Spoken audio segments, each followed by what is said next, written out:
एक अलग रास्ता। मुझे ये कैसे पता चला कि मेरा तरीका काम करता है? क्योंकि इसने मेरे लिए काम किया है, इसीलिए मैं इसे आपके साथ पूरे भरोसे के साथ साझा कर रहा हूँ। मैं प्यासा था, मैं एक कुएं के पास आया और फिर मेरी प्यास बुझ गई। क्या और भी तरीके हैं? बिल्कुल हो सकते हैं। फिर मैंने क्यों नहीं जाकर उन तरीकों को आजमाया?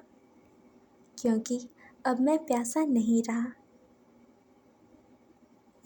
आप जीवन के प्रति मेरे नज़रिए का इस्तेमाल कर सकते हैं, चाहे आप किसी भी धार्मिक, नैतिक या राजनैतिक विचारधारा में आस्था रखते हो, या किसी भी राष्ट्रीयता, वर्ग, लिंग, आयु के क्यों न हो। आप जो भी विश्वास करते हैं, यह उसकी जगह लेने के लिए नहीं है, क्योंकि यह जानने के बारे में है, न कि मानने के बारे में।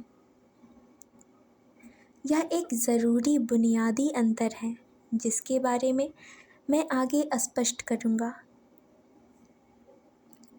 जानना आपको आपकी सबसे सुंदर मानवीय भावना के साथ बहुत गहराई से जोड़ सकता है, और यह आपको इस योग्य बनाता है कि आप अपने स्वयं के हर पहलू का पूरी तरह से अनुभव कर सकें। इसके बाद यह आप पर निर्भर करता है।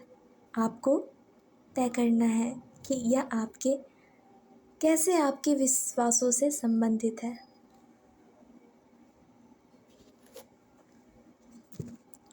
आप यह पाएंगे कि मैं आपको अपने हृदय पर विश्वास रखने और उसे ध्यान से समझने के लिए कह रहा हूँ। आप पूरी तरह से केवल अपने मन के ही भरोसे न रह जाएं। मन हमारे दिन प्रतिदिन के अनुभवों को रूप देता है, और यह समझने में अच्छे तरीके से सहायक हो सकता है कि यह कैसे सही अथवा गलत व्यवहार करता है। यह ज़रूरी है कि हम अपने जीवन पर पड़ने वाले मन के सकारात्मक और नकारात्मक प्रभावों को पहचानें, अपने विचारों को मजबूत करने और अपनी बुद्धि को तेज करने के अवसरों को अपनाएं। लेकिन अक्सर हमारा समाज हृदय की कीमत पर मन की तरफदारी ज़्यादा करता है। दिमागी ताकत सब कुछ नहीं कर सकती। उदाहरण के लिए, मुझे यकीन है कि हमारा दिमाग अकेले इस सवाल का संतोषजनक जवाब नहीं दे सकता है कि आप कौन हैं।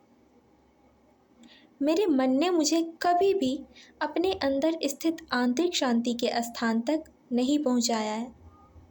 हमारा मन ठीक से काम करने के लिए हर उस चीज़ पर बहुत अधिक निर्भर करता है जो इसमें डाली जाती है, जबकि हृदय की निर्भरता मनुष्य के डीएनए से जुड़ी होती है। जब मैं मन की बात कर रहा हूँ, तो एक पाठक के रूप में आपसे मेरा एक अनुरोध है।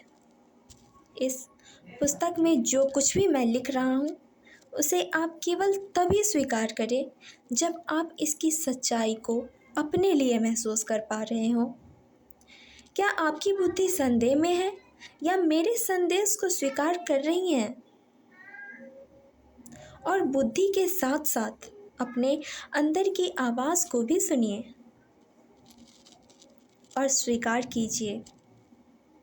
आप मेरे इस नज़रिए को भी अपने जीवन में उचित अवसर दें।